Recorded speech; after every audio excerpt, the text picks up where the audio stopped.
नमस्कार, राजस्थान के सबसे बड़े विश्लेषण मंच पर आप सभी का स्वागत है। मैं हूं चेतना शर्मा आपके साथ और मैं हूं वरुण भंसाली।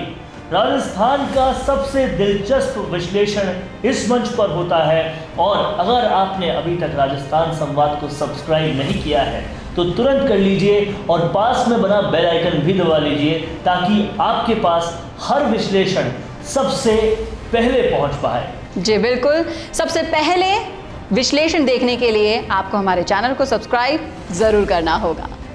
राजस्थान कांग्रेस में विवाद को सुलझाने और नेताओं के बीच संतुलन बिठाने को लेकर पार्टी मुख्यमंत्री अशोक गहलोत के स्वस्थ होने का इंतजार कर रही है। पूर्व उप मुख्यमंत्री सचिन पायलट को केंद्रीय टीम में शामिल किए जाने की अटकलों पर राज्य के प्रभारी महासचिव अजय माकन ने साफ किया है कि सचिन का राष्ट्रीय स्तर पर क्या करना है ये फैसला कांग्रेस अध्यक्ष सोनिया गांधी को लेना है और मेरे लेवल की बात नहीं है। प्रदेश स्तर पर जो बदलाव किए जाने हैं इसका रोडमैप तैयार है। मुख्यमंत्री के स्वस्थ होने का इंतजार कर रहे हैं। उन्होंने ये भी कहा कि छोटे प्रदेश कार्यकारिणी बन चुकी है और संगठन का काम जारी है। जिला अध्यक्ष, निगमों के अध्यक्ष और कैबिनेट विस्तार जल्द होना है। आगे उन्होंने कहा कि मुख्यमंत्री की अचानक तबीयत खराब हो गई और वो अभी भी घर से बाहर नहीं निकल पा रहे, घर के अंदर से ही काम कर रहे हैं। ऐसे में कुछ समय के लिए रुका हुआ है कैबिनेट विस्तार। राजस्थान में किसको क्या करना है, क्या पहले करना है, क्या बाद में करना है, ये सब चीज़ें अब होगी। लेकिन वो इंतजार की घड़ियां कब आएगी उसी का ही वेट किया जा रहा है।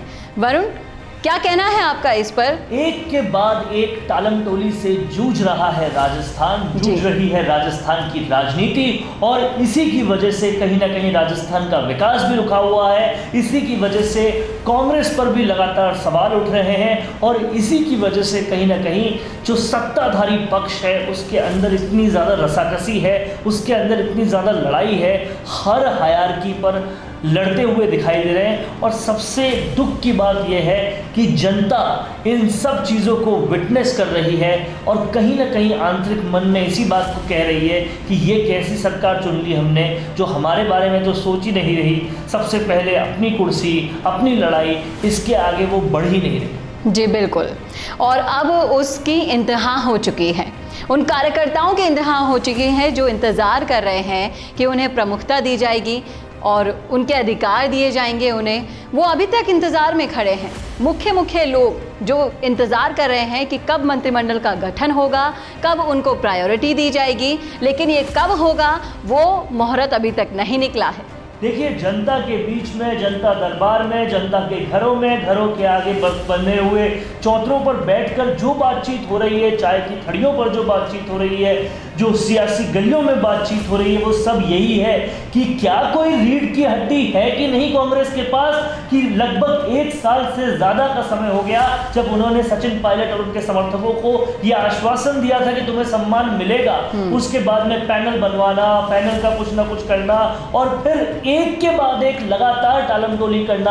आज ये चुनाव, आज वो चुनाव, आज ये हो रहा है, आज वो हो रहा है। और जब सब कुछ कंप्लीट हो गया तो अब कहना है कि तबीयत खराब है इसकी वजह से नहीं करेंगे, विधानसभा सत्र आ गया उसकी वजह से नहीं करेंगे। तो अब कार्यकर्ताओं के अंदर से वो विश्वास कहीं ना कहीं खत्म होता जा रहा है कि जो ये आज कमिटमेंट कर रहे हैं कि तबीयत ठीक होने के बाद कर देंगे, कल वो पूरा होगा कि नहीं, ये पूरी तरह से भरोसा खत्म हो चुका है। और कार्यकर्ता अंदर से पूरी तरह से जो है दुखी हो चुका है, अपना दुख खत्म कर चुका है। आपको याद होगा चेतना कि दुखी होने की भी पराकाष्ठा तब पार होती है जब फिलहाल जो कुछ दिन पहले पंचायत चुनाव बीते हैं, उस पंचायत चुनाव में हर कार्यकर्ता का ये कहना था कि बसपा के लोगों की सुनी गई, उन लोगों की जो बागी हो गए थे और निर्दलीय होकर लड़े गए, कांग्रेस कार्यकर्ताओं की नहीं सुनी गई। और उस पर से फिर और टालम टोली जब होती है, जब विधानसभा सत्र आ जाता है, लेकिन तब तक भी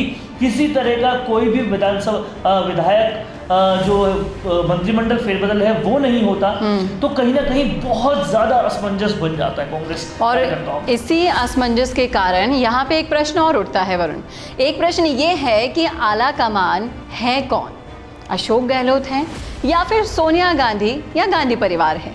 क्योंकि अशोक गहलोत की जो टालम टोली चले जा रही है लगातार एक के बाद एक जो बहाने आए और जो कुछ भी हालात बने हैं, उसको देखकर यही लगता है कि कांग्रेस का जो आला कमान है वो कहीं ना कहीं कमज़ोर पड़ चुका है। देखिए, पार्टी थ्योरी के हिसाब से तो आला कमान सिर्फ और सिर्फ कांग्रेस अध्यक्ष होता है, यानी कि सोनिया गांधी होती है। लेकिन यहाँ पर प्रैक्टिकली अगर हम देखें तो वो आला कमान पे वो थ्योरी काम नहीं करती, क्योंकि यहाँ 3 आला कमान, राहुल गांधी, प्रियंका गांधी और सोनिया गांधी, और तीनों अलग तरह से सोचते हैं। जहां राहुल गांधी कुछ युवाओं के साथ हैं, उनके मित्र ज्योतिरादित्य सिंधिया भी थे, उनके साथ क्या हुआ वो हम सब जानते हैं। उनके मित्र सचिन पायलट भी थे, उनके साथ क्या हो रहा है वो हम जानते हैं। उनके मित्र जतिन प्रसाद भी थे, वो भी बीजेपी में चले गए, तो हम उनके लोगों के साथ क्या हुआ है वो जानते हैं। जबकि जो ओल्ड टर्क्स हैं, यानी कि जो बुजुर्ग नेता हैं, वो सारे सोनिया गांधी के उसमें हैं, और सोनिया गांधी उनके हिसाब से डिसीजन लेती है। और कुछ बुजुर्ग और कुछ यंग नेताओं का अगर कॉम्बिनेशन लिया जाए तो वो प्रियंका गांधी के खेमे में आते हैं। तो यहाँ 3 अलग अलग लोग 3 अलग अलग डायरेक्शंस में सोचते हैं, और शायद यही वजह है कि किसी भी एक फैसले में आने में 1 साल से ज़्यादा का समय लग जाता है। पंजाब में किस तरह से डिसीजन लिया, जब बात गले तक आ गई तब वो डिसीजन लिया गया, और वो डिसीजन भी ऐसा था जो ज़्यादा काम करना जिसका संभव नहीं है।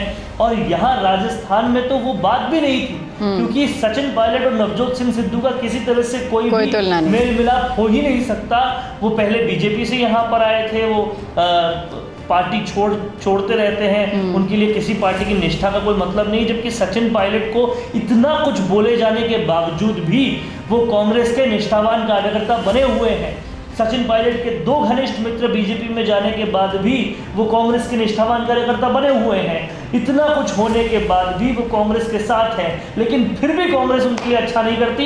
ये कहीं ना कहीं जब कार्यकर्ता को पता चलता है तो अंदर से उनका मनोबल पूरा टूट जाता है, क्योंकि वो सोचता है कि अगर मेरा भी यही फ्यूचर है कि आला कमान मेरी भी नहीं सुनेगी तो मैं आगे क्यों बढ़ूँ, इनके लिए मेहनत क्यों करूँ। जी बिल्कुल, और कहीं ना कहीं अभी राजस्थान में भी पानी सर से ऊपर जा चुका है। पानी सर से ऊपर गए, सब्र का बांध टूटना गए, सब कुछ हो चुका, और उसके बावजूद भी अभी इंतज़ार किया जा रहा है कि और राजनीति गरमाए और माहौल गरमाए, और भी गलत अगर कोई डिसीजन लिया गया तो कार्यकर्ता नाराज़ तो बैठे ही हैं, जनता त्रस्त बैठी है, और इसका खामियाजा आने वाले चुनाव में कांग्रेस को ज़रूर से ज़रूर भुगतना होगा।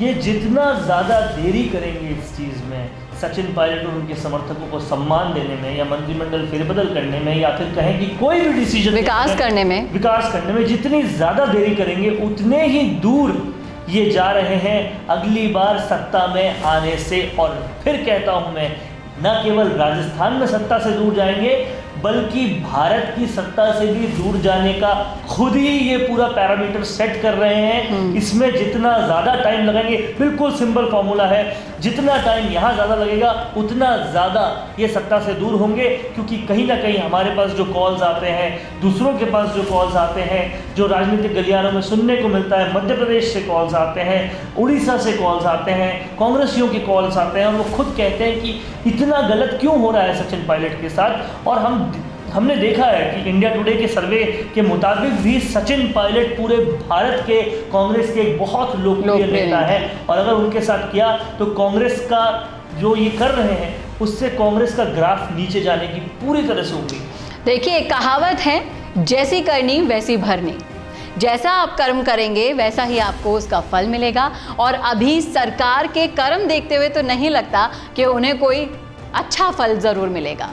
जाहिर तौर पर इनके फल, इनका कर्म देखते हुए भी नहीं लगता, और ये अपनी ठोकरों से सीख भी नहीं रहे। सबसे बुरी चीज़ ये है, देख रहे हैं आप लोग राजस्थान संवाद, और अगर ये वीडियो आपको पसंद आया है, इस वीडियो को आपने पसंद किया है तो लाइक कीजिए, वीडियो को शेयर कीजिए और सब्सक्राइब ज़रूर कीजिए, ताकि हर वीडियो, हर विश्लेषण आपके पास सबसे पहले, सबसे सटीक पहुंच सके। धन्यवाद। नमस्कार। आज हमने कोर्स किया और कल हम उसको भूल जाते हैं, फिर कंपनी में अप्लाई करते हैं तो कंपनी हमें वापस से ट्रेनिंग देती है। आप जानते हैं ये सब कुछ क्यों होता है? क्योंकि आप जो सीखते हैं उसे उसी वक्त इम्प्लीमेंट नहीं करते। इसी वजह से मिशी media solutions digital video production में लेकर आए हैं on the job training course. जहां पर सीनियर प्रोफेशनल्स के साथ लाइव प्रोजेक्ट में आप डिजिटल मार्केटिंग और डिजिटल वीडियो प्रोडक्शंस को सीखेंगे और आपकी परफॉर्मेंस पर यहीं आपका रिक्रूटमेंट भी हो जाएगा। अब जब सब कुछ ऑनलाइन हो रहा है तो जाहिर सी बात है ऑनलाइन वीडियोस की डिमांड भी लगातार बढ़ रही है और इस इमर्जिंग मार्केट में आपका स्वागत करने के लिए तैयार है मिशी मीडिया सॉल्यूशंस। ज़्यादा जानकारी के लिए कॉल करें 9549770549 या फिर आप हमें मेल भी कर सकते हैं mishimedia solutions@gmail.com।